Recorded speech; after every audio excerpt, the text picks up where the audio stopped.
You know, I have the privilege of being a dad to 2 kids, Penny and Enoch.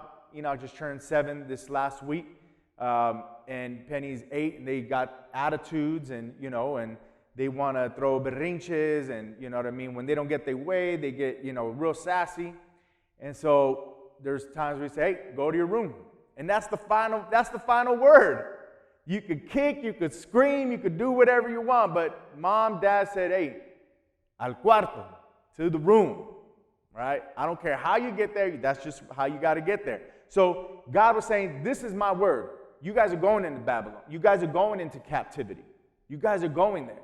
That's it. That's the end of the story. So don't listen to anybody else that's saying otherwise. But this is my heart. My heart is this, that even though you're going there for 70 years, I want you to do this. I want you to build houses.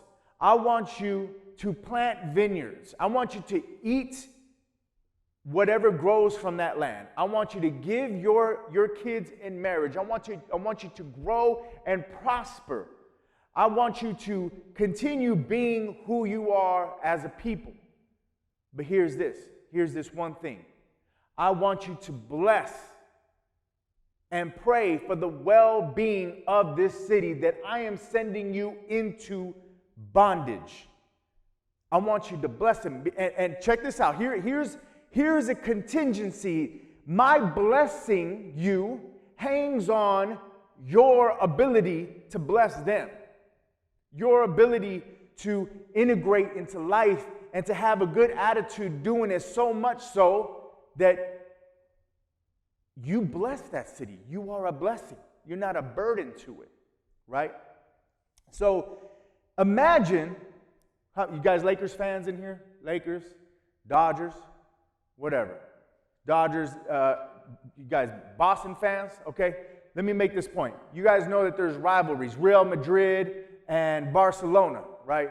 So this is like this is nowhere near it, but just to give you a picture, this is like if you're a Barcelona fan and you have to go and live where there's only fans from Madrid. And it's just you and a couple people, and you go there, you're living every day, eating with them, going to the store with them, going to school with them. They're your neighbors. They live on top of you. They live below you. And every day, they're in your face about how your team is whack. All right? For those of you listening, this is like the Lakers, right? If you're a Lakers fan and you move to Boston, right? And you always in purple and gold.